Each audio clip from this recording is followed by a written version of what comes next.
Assalamualaikum warahmatullahi wabarakatuh.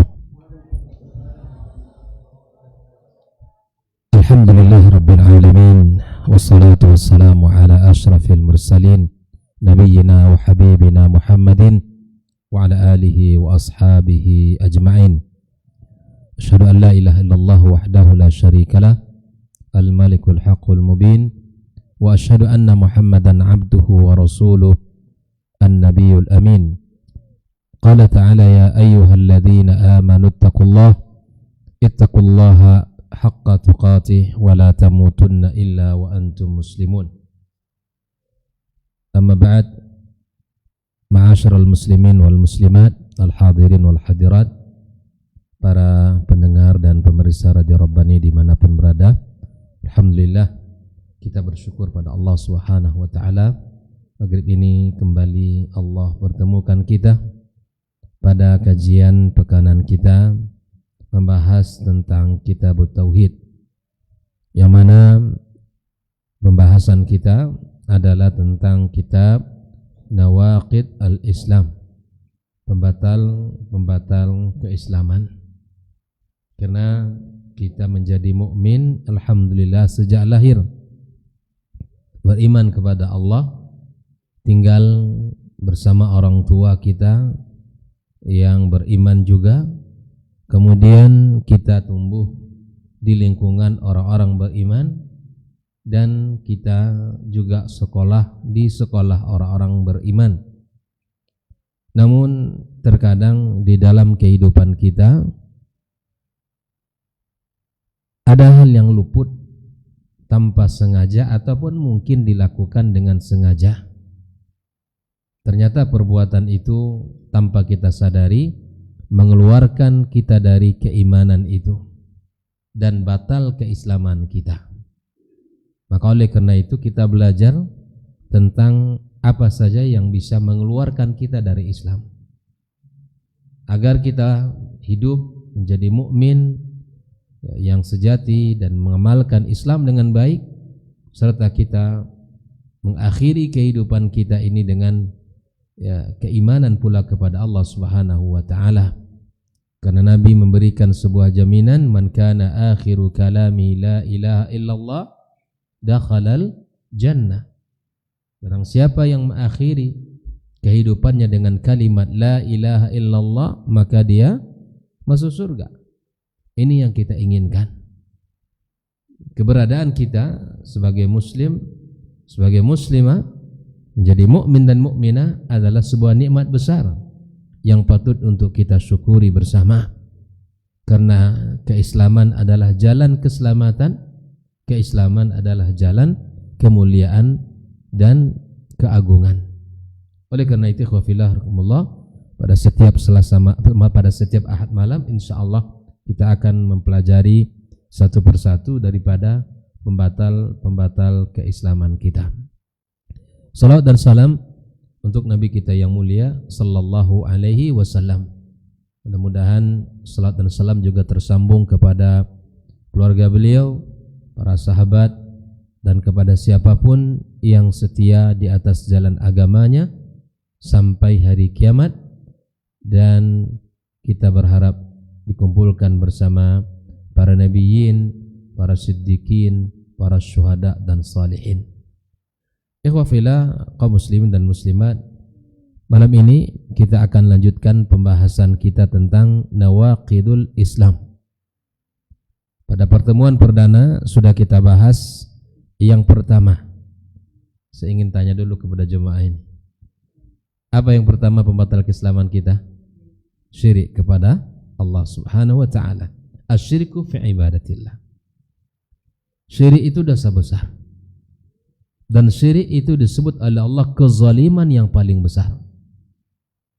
Allah yang menjelaskan bahwa dia kezaliman, dan Allah pula yang menjelaskan bahwa dosa syirik tidak diampunkan oleh Allah Subhanahu wa ta'ala, dan bahkan pelaku syirik diancam dengan neraka dan tidak diizinkan oleh Allah untuk masuk surga, dan tidak mendapatkan pertolongan di hari kiamat kelak.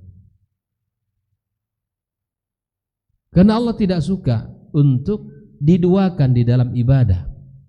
Dia yang menciptakan kita, Dia yang menghidupkan kita, yang mencukupkan segala kebutuhan kita, lalu kita minta tolong kepada selain Allah. Lalu kita berdoa kepada selain Allah.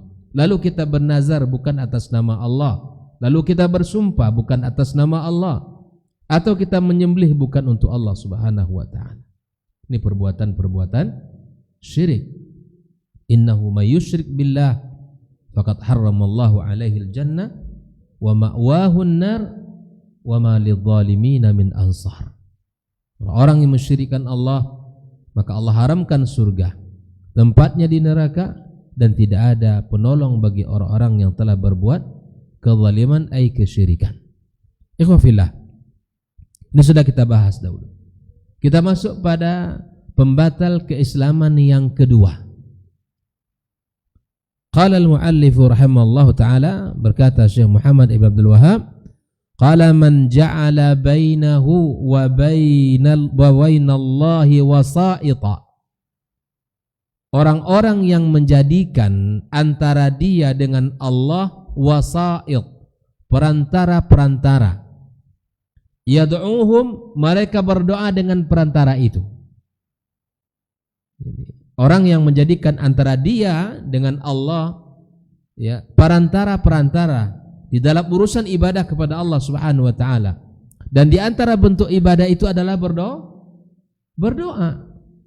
Dia berdoa meminta kepada si fulan, kepada si illan, meminta agar Allah Subhanahu wa taala kabulkan permintaan kita melalui orang tersebut, atau melalui perantara-perantara yang disebutkan oleh dia atau yang dijadikan oleh dia. Wa yas'aluhum, dan bahkan mereka meminta kepada perantara-perantara itu. Wa yatawakkalu alaihim, dan mereka bahkan bertawakal kepada perantara-perantara itu. Di sini ada 3 bentuk orang-orang yang menjadikan antara dia dengan Allah ada perantara-perantara yang mana mereka berdoa kepadanya, yang mana mereka meminta kepadanya, dan yang ketiga mereka bertawakal kepadanya. Fa hadza kafara ijma'an. Orang yang melakukan perkara seperti ini maka dihukumi oleh para ulama secara ijma' adalah kafir. Nah, ingat, kita sedang berbicara tentang hukum, bukan sedang menunjuk hidung orang atau menunjuk si fulan kafir, bukan. Kita bicara hukum, siapapun yang melakukan perkara-perkara yang disampaikan ini, maka dikhawatirkan dia telah keluar dari Islam. Andaikan itu kita lakukan, segera kita bertaubat. Atau ada yang melakukan dari keluarga kita, kita ingatkan agar segera bertaubat. Karena itu adalah sesuatu yang berbahaya di dalam akidah kita dan keyakinan kita. Ma'asyiral ikhwah fiddin rahimakumullah. Yang pertama, pembatal keislaman ada syirik. Yang kedua adalah orang-orang yang menjadikan antara dia dengan Allah perantara-perantara. Apa hubungan antara pembatal kedua dengan pembatal pertama? Siapa yang bisa menjawab? Apa kira-kira hubungannya? Pembatal pertama itu adalah kesyirikan secara umum, dosa besar. Dan bagian yang kedua ini adalah salah satu bagian dari kesyirikan-kesyirikan itu. Jadi hubungannya apa? Hubungannya sangat dekat. Karena bagian kedua ini adalah contoh daripada kesyirikan-kesyirikan itu sendiri. Kenapa disebutkan oleh pengarang kitab ini? Karena hal ini banyak dilakukan oleh orang. Banyak dalam kehidupan kita ini orang menjalankan apa yang disampaikan oleh beliau ini. Nah, disebutkan hadza naw'un minan naqid al-awwal wa huwa alladhi yaj'al bainahu wa bainallahi wasa'id. Bagian yang kedua ini adalah bagian dari kesyirikan yang disebutkan daripada pembatal pertama, di mana dia menjadikan antara dia dengan Allah perantara-perantara. Walakin Syekh afradahu wa ja'alahu naw'an mustaqillan likathrati wuqu'ihi. Padahal ini sebetulnya sudah masuk kepada kesyirikan secara umum. Tapi kenapa dijadikan bagian yang kedua? Karena banyak orang yang terjerumus padanya. Banyak orang yang melakukan hal yang seperti ini dalam kehidupannya. Seperti apa? Contoh-contohnya, li'anna hadza yaqa' mimman yad'una al-Islam. Perbuatan seperti ini terjadi dari orang-orang yang mengaku Islam. Ya. Dia mengatakan dia Muslim. Wa hadza katsirun 'indal quburiyin. Kalau ada yang bertanya, siapa yang paling banyak melakukan perbuatan yang seperti ini? Maka salah satu jawabannya adalah para pemuja-pemuja kubur. Pernah dengar, Pak? Orang-orang yang mengagungkan kubur. Mereka tawaf di kubur. Bahkan mereka salat di kubur. Boleh kita salat di kubur? Tidak boleh. Hanya ada satu salat kalaupun itu dilakukan. Salat apa namanya? Salat jenazah. Kenapa dibolehkan salat jenazah di kuburan? Pertama, dilakukan oleh Nabi menyolatkan salah satu sahabat yang telah meninggal dunia. Yang kedua, pada salat jenazah tidak ada rukuk dan sujud. Maka selain itu tidak ada salat di sana. Jenazah sudah dikuburkan, maka kita boleh datang ke kuburan ibu kita, bapak kita, saudara kita, dan kita salat di situ. Di antara yang dibolehkan hanya salat jenazah, dan karena di situ tidak ada rukuk dan sujud. Ikhwatal kiram rahimakumullah. Maka para pemuja kubur mereka salat di situ, bahkan tawaf di situ. Ya, kemudian mereka melakukan ritual-ritual di situ. Ini para pemuja kubur. Ini kesyirikan. Dan bahkan sebagian daerah menjadikan ini sebagai wisata. Nah, disebut wisata religi. Dibangun kuburnya besar-besar. Kemudian nanti di pintu masuk ada kotak. Ya, kotak apa namanya? Kotak amal. Nah, dibangun di situ diletakkan kotak infak. Ya, untuk orang yang mengurus mungkin gitu ya. Nah, semakin besar duit yang dia keluarkan di situ, semakin dekat permohonannya diijabah Allah. Berharap dengan kedekatan dia kepada Allah. Makanya di antara subhat yang dipakai oleh para pemuja-pemuja kubur, hadis man tahayyara fil umur fasta'inu bi ahlil kubur. Barang siapa yang memiliki kebingungan dalam satu perkara, dia hendak melakukan satu urusan tapi tidak tahu mana yang harus dilakukan, maka hendaklah minta tolong kepada ahli kubur. Tapi sayang hadis ini hadis palsu. Syekhul Islam mengatakan ini hadis berdasarkan ijma' para ulama bahkan ahlul ilmi. Hadis ini hadis palsu, tidak bisa dijadikan sandaran untuk beramal.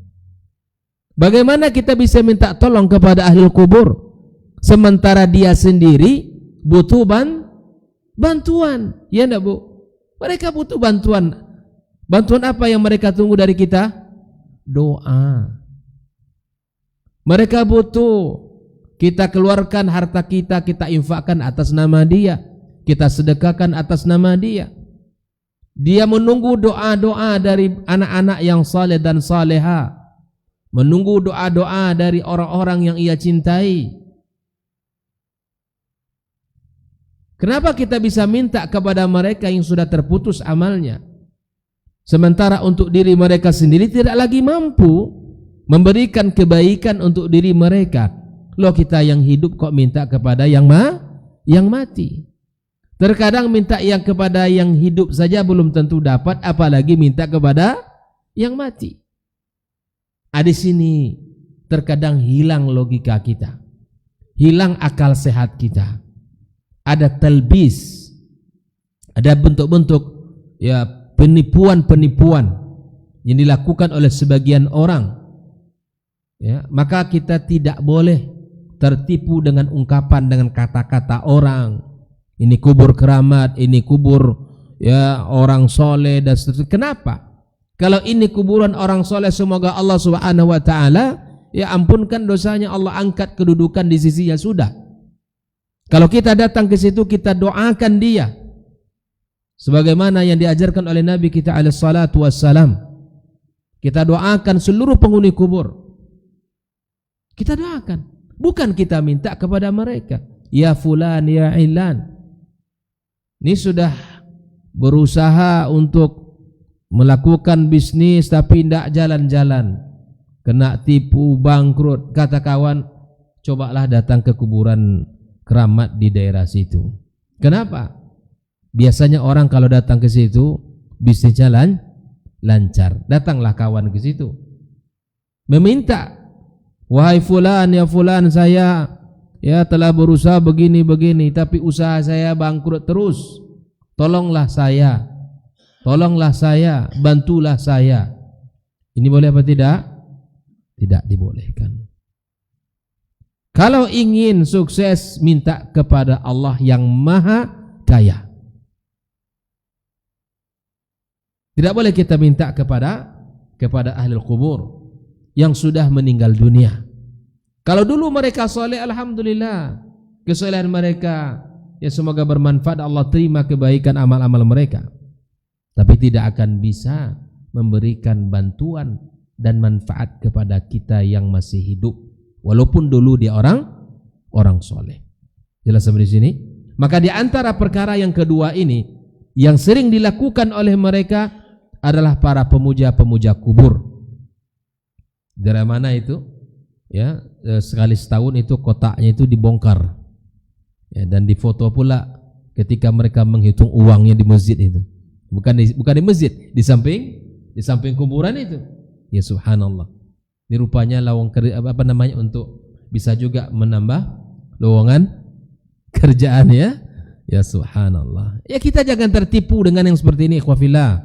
Kita jangan mudah tertipu oleh ungkapan dan kata-kata orang.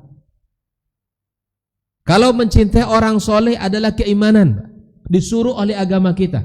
Mencintai orang baik, orang soleh, para ulama, para wali Allah, kita cintai.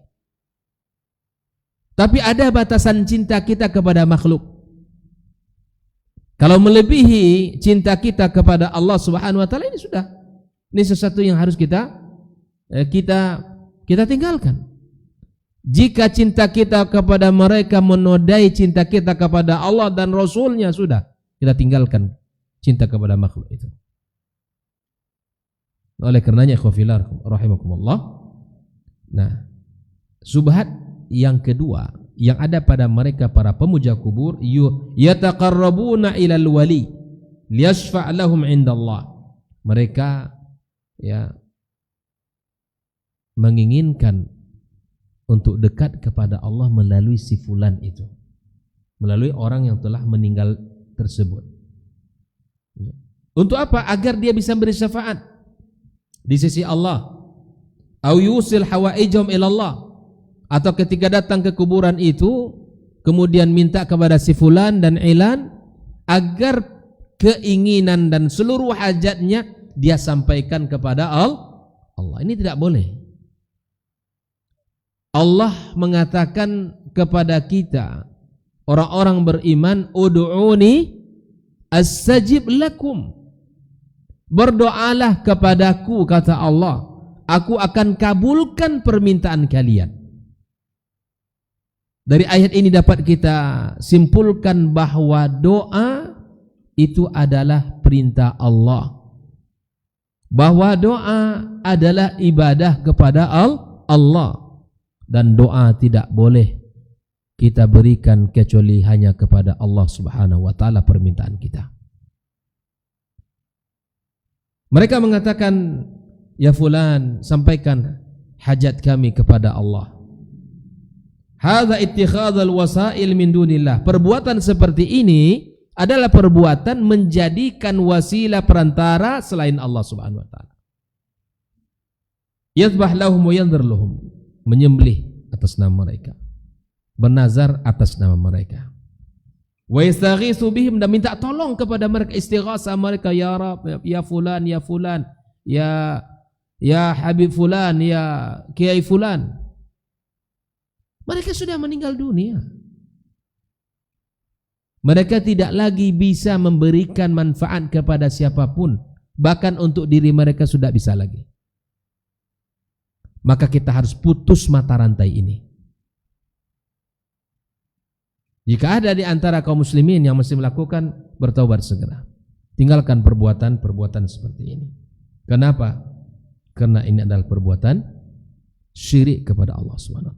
Tapi mereka para pemuja kubur mengatakan, la, hadza laysa bisyirik. Ini bukan perbuatan syirik.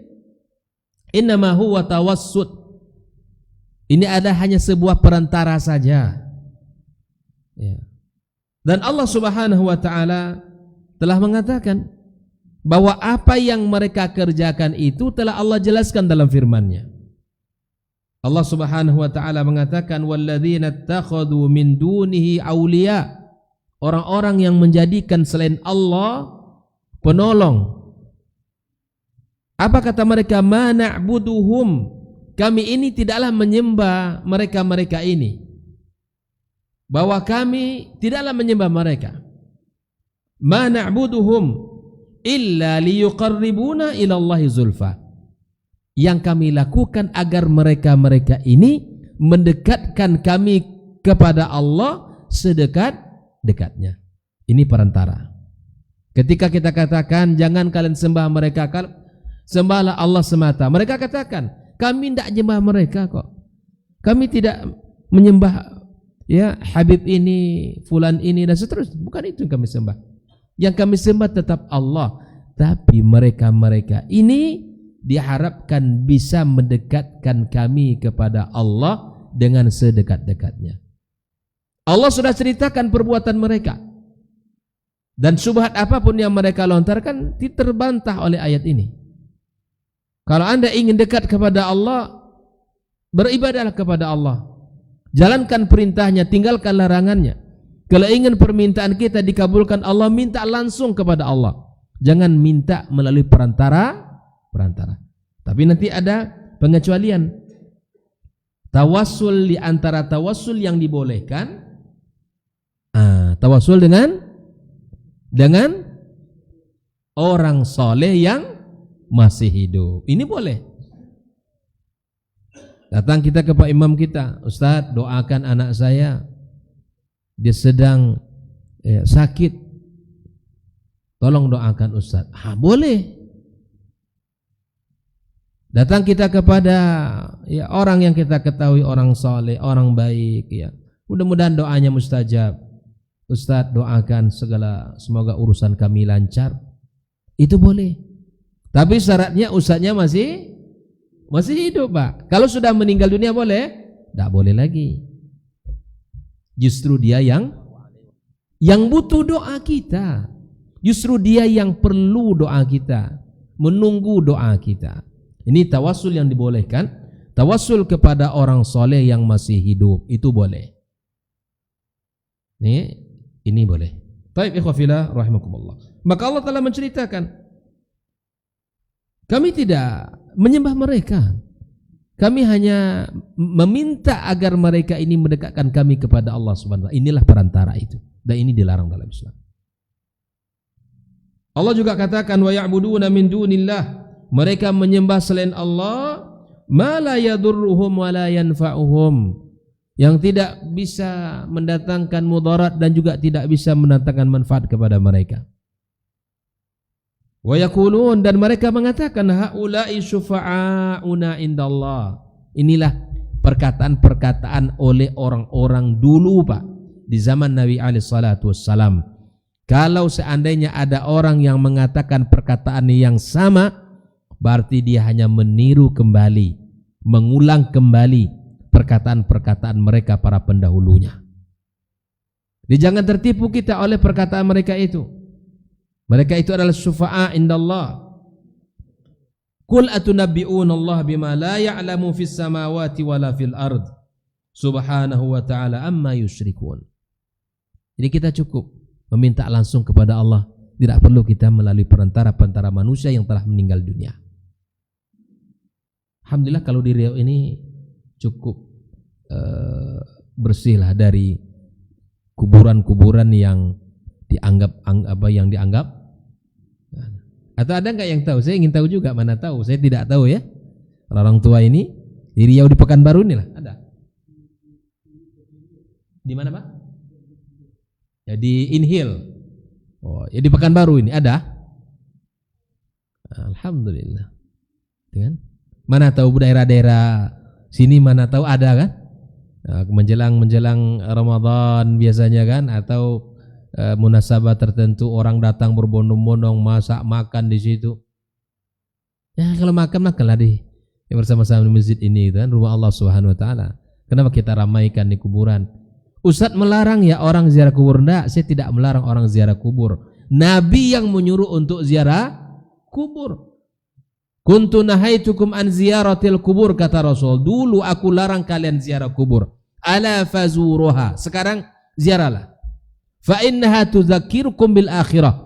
Karena ziarah kubur itu akan mengingatkan kita terhadap kehidupan akhirat kita.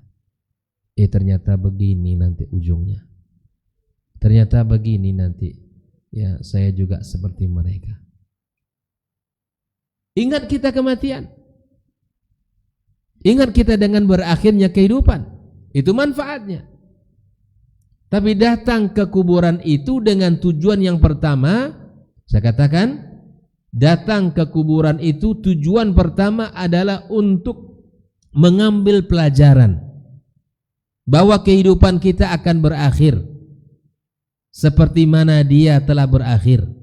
Yang kedua, datang ke kuburan itu untuk mendoakan dia yang telah mendahului kita, bukan meminta doa kepada mereka. Jangan salah. Kita datang ke kuburan untuk mendoakan mereka yang telah mendahului kita, bukan meminta doa kepada mereka. Inilah tujuan kita datang ke kuburan itu, agar kita sadar bahwa kehidupan kita akan berakhir, agar kita tahu bahwa kehidupan kita akan selesai. Sehebat apapun kita dia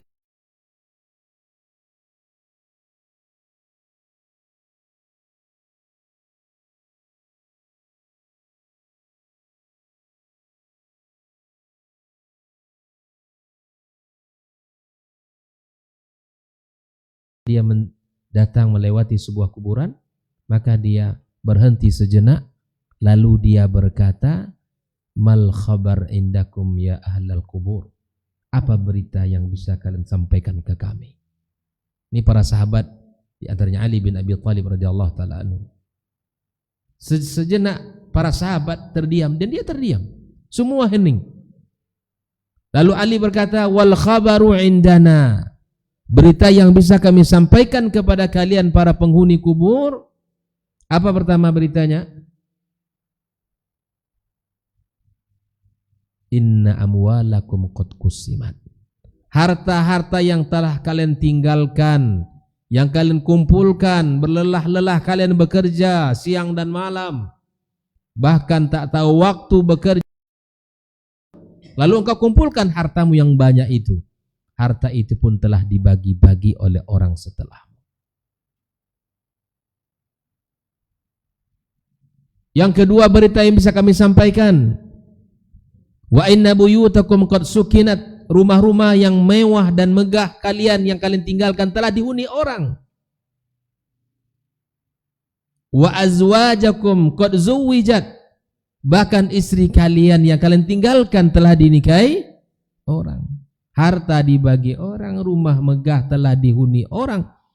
Bukan rumah, tapi istri kita pun telah dinikahi oleh orang.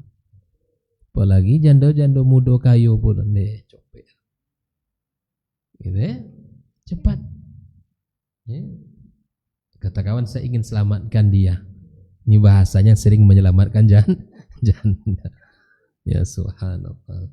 Ini banyak orang ingin menyelamatkan janda, tapi yang meringankan dia, ya kan? Dan memang ada hadisnya. Orang yang menyelamatkan janda seperti orang yang berjihad di jalan Allah Azza wa Jalla. Nah, di antara bentuk menyelamatkan janda yang paling sempurna kata para ulama dengan menikahinya. Ya. Makanya orang misalnya di daerah kini misalnya ada yang telah meninggal suaminya, maka subhanallah berikan ya, kebutuhan dia. Tidak perlu juga diantar ke rumahnya, mungkin ya, dititip ke istri kita. Karena kalau kita langsung lain pula cerita orang nanti kan. Ini lain pula bapak ini setiap awal bulan datang ke rumah janda ini misalnya seperti itu. Ya pandai-pandailah menjaga. Saya pernah dititipkan oleh kawan, Ustadz, kalau Ustadz kenal seorang janda, saya punya harta dan saya ingin bagi kepadanya. Tolong mintakan rekeningnya, saya langsung transfer ke dia tanpa harus tahu siapa saya. Nah ini bagus juga nih, gitu kan? Ini yang bagus juga. Kalau ada yang ingin pesan begitu, saya siap menyalurkannya. Ada udang dari bawah? Enggak, dia enggak ada udangnya balik bawah, enggak ada. Dia tulus dia. Ya, Ustadz katanya minta rekening dia, saya akan transfer. Ini bagus ini, gitu kan? Bagus. Ya, saya kira saya kenal, saya kasih tahu ada rekeningnya Bu, saya minta. Ada orang yang ingin transfer. Siapa Ustaz? Kata dia enggak perlu tahu namanya siapa. Menjaga hati, menjaga keikhlasan. Ya kan? Jadi kalau mau diantar juga ke rumahnya ya siap juga untuk menemaninya kan begitu. Baik ikhwan fillah rahimakumullah. Maka siapapun ya, ini kok pergi ke janda pula begini. Baik, kemana tadi terakhir pembahasan kita? Perkataan Ali bin Abi Thalib yang mengantarkan kita ke sini ya. Maka Ali bin Abi Thalib mengatakan bahwa harta yang kalian punya telah dibagi orang, rumah megah yang kalian punya telah dihuni orang, bahkan keluarga kalian telah dinikahi orang. Kata Ali bin Abi Thalib, andaikan mereka ini bisa berbicara, ya, maka mereka akan mengatakan wa tazawwadu fa inna khairaz zadi taqwa. Berbekallah kalian karena sebaik-baik bekal kalian adalah takwa. Itulah pesan yang akan mereka sampaikan kalau seandainya mereka bisa bicara. Karena mereka semua sudah ya, merasakan ya, telah meninggal dan telah habis masa mereka untuk beramal. Maka ikhwafillah, sebelum kita terlambat, maka mari kita bersama-sama bersemangat untuk meningkatkan keimanan ketakwaan kita kepada Allah Subhanahu wa taala. Baik, ikhwafillah. Allah Subhanahu wa taala dalam surah Yunus tadi menyebutkan syirkan, ya, ma'annahum yusammuna tasyaffu'an, meskipun mereka menamakan syafaat, mereka ini adalah syafaat yang akan berikan syafaat di sisi Allah. Itu perkataan mereka, tapi Allah sebut dengan kesyirikan. Dan Allah jadikan itu sebagai dosa. Anna katsiran mimman yad'una al-Islam, banyak orang yang mengaku Islam. Wa ma yaf'alunahu ma'al quburil an, apa yang mereka lakukan dengan ahli kubur hari ini? Kubur itu ya kita datangi untuk kita doakan, kita ambil pelajaran, bukan kita minta-minta. Ya, bukan kita minta-minta kepada ahli kubur. Ini terkadang kita salah kaprah. Bahkan subhanallah di sebagian itulah tadi dijadikan sebagai wisata religi lah namanya. Bahkan di sebagian ya menjadikan sebagai income masuk untuk pendapatan dia dan keluarganya. Bahkan di daerah mana itu dibuatnya kubur-kubur keramat palsu, ya kan? Ada di beberapa daerah dibuatnya kubur keramat. Ini kuburan ini sudah ya 500 tahun, ya 5 abad ke 500 tahun. Dibongkar tidak ada isi, kena tipu. Kalau bahasa mungkin kena prank, kena prank dia. Banyak orang yang datang berbondong-bondong ke sana, subhanallah. Maka ikhwafillah, ternyata itu hanya permainan-permainan syaitan waliyadzubillah. Maka inilah yang kedua, bahwa orang-orang yang menjadikan perantara antara dengan Allah Subhanahu wa taala, lalu dia meminta, memohon kepadanya, meminta dan bahkan bertawakal kepada mereka. Ini perbuatan syirik, mesti kita tinggalkan. Ini tidak boleh kita lakukan. Azan, no? Kita azan sejenak, nanti kita lanjutkan sampai qomat beberapa menit ke depan. Silakan.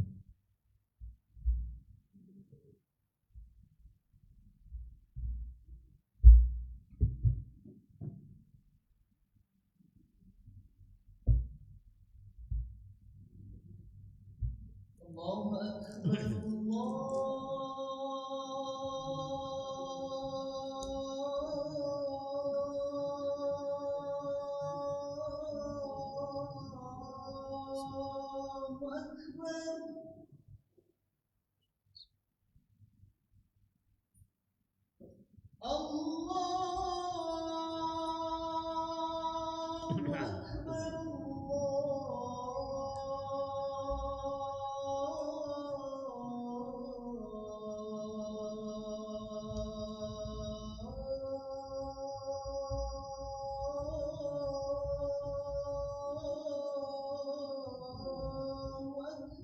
Allah.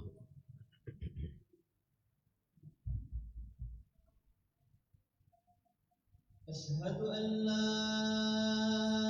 ilaha illallah.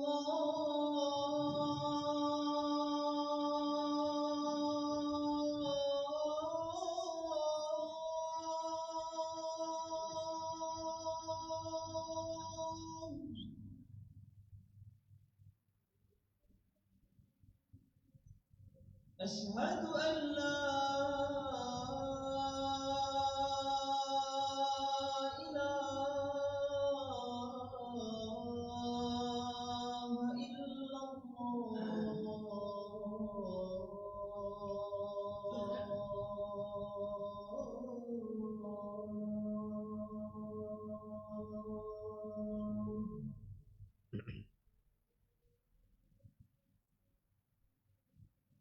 Asyhadu anna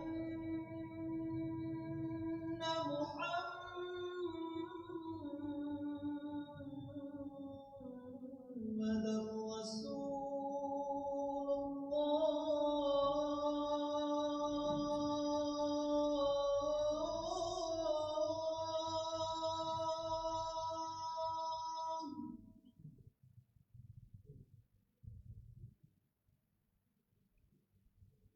Asyhadu anna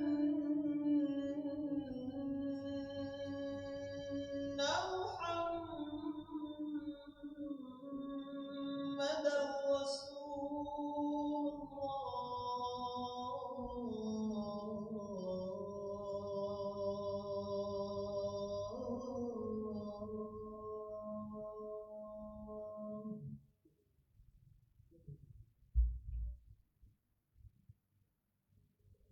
حي على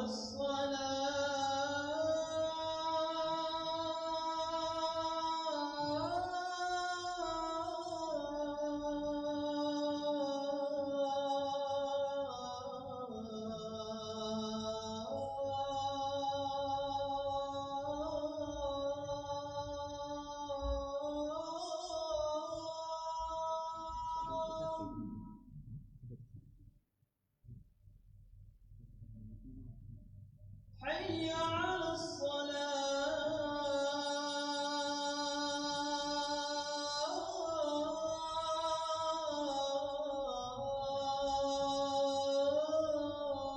Hidayat satu.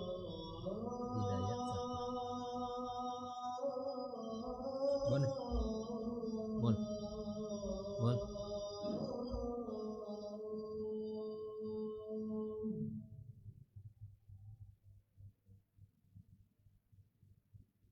حي على الفلاح.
Taib ikhwafillah, kita lanjut sedikit, nanti kita buka tanya jawab kalau ada di antara jemaah. Nah, kalau seandainya ada yang mengatakan, ya misalnya dia datang ke sebuah tempat, hadza rajulun saleh, ini orang saleh dulunya, orang taat, terkenal di masyarakat, orang yang begini, ya, orang dekat dengan Allah Subhanahu wa taala. Maka dia mengatakan, fa ana ataqarrab ilaihi min ajli ayyuqarribuni ila Allah. Saya datang ke sini ya, agar aku bisa didekatkan ya, kepada Allah Subhanahu wa taala melalui dia, melalui kedudukannya di sisi Allah Subhanahu wa taala. Ini tidak boleh dilakukan dalam kehidupan kita. Maka jadilah mukmin yang tidak terkungkung dan terikat dengan makhluk-makhluk selain makhluk-makhluk seperti kita. Jadilah mukmin yang memang merdeka. Maka di antara tujuan Allah Subhanahu wa taala mengutus Nabi kita Muhammad sallallahu alaihi wasallam adalah mengeluarkan kita dari penghambaan terhadap hamba menuju penghambaan terhadap Rabbnya para hamba, Allah Subhanahu wa taala. Kita beribadah kepada Allah Subhanahu wa taala semata, kita salat karena Allah, kita berpuasa karena Allah, ya karena haji, kita berdoa hanya minta kepada Allah. Dan Allah Subhanahu wa taala dalam hadis qudsi dia sebutkan, ana aghnas syuraka anisyirki, saya tidak butuh dengan kesyirikan kalian. Allah sangat marah kepada siapapun yang melakukan kesyirikan. Man amila amalan asyraka ma'i fihi taraktu wa syirka. Orang yang melakukan kesyirikan di dalam hidup ini, aku tinggalkan kesyirikan dan aku tinggalkan dia, kata Allah Subhanahu wa taala. Maka oleh karena itu khafillah, pahami bagian yang kedua ini, pembatal keislaman kita adalah menjadikan orang-orang yang menjadikan antara dia dengan Allah perantara-perantara. Dia berdoa kepadanya, kemudian meminta kepadanya dan bertawakal kepadanya. Dan ini secara ijma' para ulama bahwa dia telah kufur, dia keluar dari agama ini. Maka sadarilah dan jangan sampai kita melakukan perbuatan-perbuatan seperti ini dalam kehidupan kita. Baik, ada beberapa menit ke depan kita buka tanya jawab kalau ada. Tafadhal. Silakan Bu. Silakan. Orang? Kenapa Bu?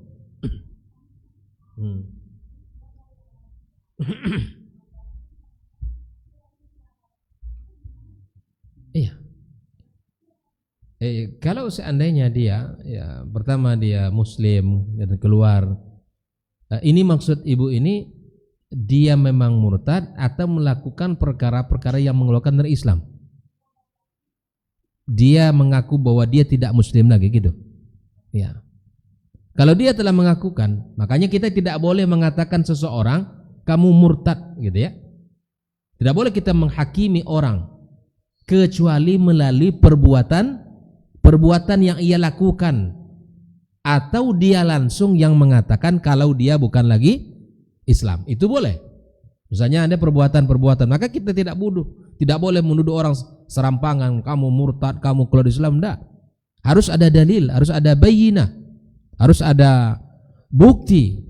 Kalau buktinya bisa jadi perbuatan dia, diingatkan ini perbuatan yang bisa mengeluarkan Islam, tapi dia tidak mau. Wal hukum indallah, sudah kita serahkan ya. Walaupun dia mengaku dalam Muslim. Kecuali yang kedua, misalnya dia mengatakan saya sudah keluar dari Islam, saya tidak lagi Muslim, saya keluar dari Islam, saya murtad. Lalu dalam perjalanan waktu, maka ini boleh katakan murtad. Dia boleh atau disebut murtad karena dia sendiri yang mengatakan. Buktinya dia sendiri yang mengaku. Nah, kalau orang sudah murtad, ya keluar dari Islam, maka konsekuensinya banyak, Bu. Orang yang murtad dari Islam itu diantaranya terputus hubungan nasab, semua hubungan keluarga, ya terputus, baik di dunia maupun di akhirat. Bahkan anak Nabi saja dikatakan oleh Allah Subhanahu wa taala, innahu laisa min ahlik. Nabi Nuh alaihissalam ketika anaknya ya tidak beriman kepada Nabi Nuh alaihissalam, maka sampai dia mati dalam keadaan kufur kepada Allah Subhanahu wa taala. Nabi Nuh minta sama Allah, dia anak saya, keluarga saya yang telah engkau janjikan untuk menolongnya. Allah tegur Nabi Nuh alaihissalam, innahu amalun ghairu salih, kata Allah, bahwa yang ada pada anakmu itu perbuatan yang tidak baik. Karena dia tidak beriman, itu disebut perbuatan yang tidak baik. Innahu laisa min ahli, dan itu bukan keluargamu lagi. Makanya orang yang murtad dari keluarganya, kalau ada warisannya akan dibagi, dia dapat apa tidak? Tidak dapat, terputus hubungan. Makanya hubungan kita ini hubungan nasab, dan di kedua adalah hubungan agama. Al-mu'min lil mu'min kal bunyan. Secara umum kita bersaudara karena kita berada dalam satu agama dan akidah yang sama. Kita bersaudara karena hubungan nasab, hubungan ya pernikahan, kita bersaudara dengan berbagai ikatan. Maka ikatan agama adalah ikatan yang kuat. Lalu dia kemudian dia murtad. Kemudian dia masuk Islam lagi, boleh? Ya boleh. Ya, boleh. Dia menyesal, ternyata dia hanya ya berani dan kuat di depan kamera saja, tapi dalam hatinya berkecamuk. Banyak seperti ini. Ya. Yang dulunya muslim, akhirnya dia menjadi seorang pendeta. Kalau suatu saat dia dapat hidayah dan kembali dalam Islam, ya silakan untuk mengucapkan kembali asy-syahadah, mengucapkan kalimatus syahadah, mengucapkan kalimat asyhadu an la ilaha illallah wa asyhadu anna muhammadar rasulullah. Maka kalimat ini kalimat agung, kalimat pemisah antara ya kita dengan mereka, dan kalimat yang akan bisa menyelamatkan kita dari azab Allah Subhanahu wa taala. Maka jangan kita bermain-main dengan saya mengatakan saya tidak muslim lagi dan seterusnya. Dan alhamdulillah namanya Islam, agama ini akan tetap jaya. Bagaimanapun orang ingin merusaknya, baik dari dalam maupun dari luar, dia tetap akan ditolong Allah Subhanahu wa taala. Karenanya kita harus meyakini innad dina indallahil, satu-satunya agama yang diridai oleh Allah. Ustaz intoleran, enggak, karena agama kita mengajarkan itu. Kalau kita berkatakan bahwa kita meyakini bahwa Islam satu-satu agama yang diridai oleh Allah, naam, karena itu akidah kita, keyakinan kita. Oh tidak, semua sama, semua agama sama, betul? Semua agama betul tidak? Tidak. Dari mana kita mengatakan semua agama sama? Semua agama menuju Allah kok, walaupun caranya berbeda. Betul apa tidak? Salah. Ya kan? Tidak boleh kita katakan semua agama itu sama. Karena agama-agama samawi seperti Yahudi dan Nasrani memang agama samawi dulunya. Di zaman Nabi Musa alaihissalam diutus, maka orang yang beriman kepada Musa dan kepada Allah mati dalam keimanan di masanya, insya Allah dia akan mendapatkan surganya. Begitu juga yang beriman kepada Nabi Isa alaihissalam, bahwa dia adalah seorang nabi ya yang diangkat oleh Allah Subhanahu wa taala, dan di akhir zaman Nabi Isa akan turun kembali membawa agama baru. Tidak membawa agama baru, tapi dia akan melanjutkan agama Islam, membawa risalah, mengimani Allah Subhanahu wa taala, dan ini harus kita yakini. Dia adalah seorang nabi, ya, utusan Allah, ya, seorang rasul, bukan Tuhan. Bukan Tuhan, dan juga bukan anak Tuhan, bukan. Ini harus kita yakini. Maka kita, ya, ketika menjadi orang-orang yang berislam, maka menjadilah Islam yang utuh, yang kafah, yang sempurna. Belajar kita akidah. Wallahu taala alam. Ibu sudah ada lagi? Ayah, silakan.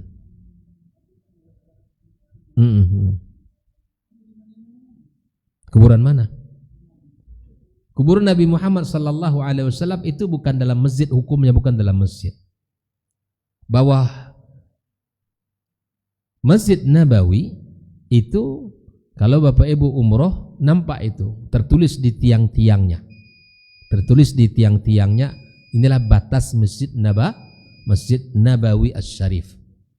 Dan Nabi Muhammad sallallahu alaihi wasallam dikuburkan di mana? Di rumahnya, lebih spesifik lagi di kamarnya Aisyah radhiyallahu taala anha. Dengan perluasan Masjid An-Nabawi, diperluas Masjid An-Nabawi, Masjid Nabi itu diperluas, maka seakan-akan bahwa kuburan Nabi di dalam masjid. Karena hukum asalnya itu di luar masjid, di rumahnya dan di kamarnya Aisyah. Masjid Nabawi diperluas karena kebutuhan umat Islam sudah semakin banyak. Maka hukumnya bukan di dalam masjid. Sebagaimana orang mengatakan, lihat saja di Madinah, ya, kuburan Nabi juga dalam masjid. Tidak. Itu berbeda hukumnya. Dan hukum, makanya kuburan Nabi SAW tidak boleh dibongkar. Kuburan Nabi itu tidak boleh dibongkar. Dan di zaman dahulu, bahwa ada orang Yahudi yang ingin mencuri jasad Nabi kita Muhammad SAW, dan Allah tunjukkan kepada pemimpinnya, khalifahnya, bermimpi malam itu, dan besok pagi dikumpulkan semua orang. Ternyata, ya, dia sadar betul, tahu betul wajahnya, kemudian dia dihukum. Seorang Yahudi. Apa yang dikerjakannya? Menggali tanah di kamar hotelnya sampai sudah sedekat ke kuburan Nabi sallallahu alaihi wasallam. Inilah orang Yahudi itu, Pak. Sampai kapanpun tidak akan pernah ridha kepada orang Islam. Walan tarda ankal yahudu walan nasara hatta tattabi'a millatahum.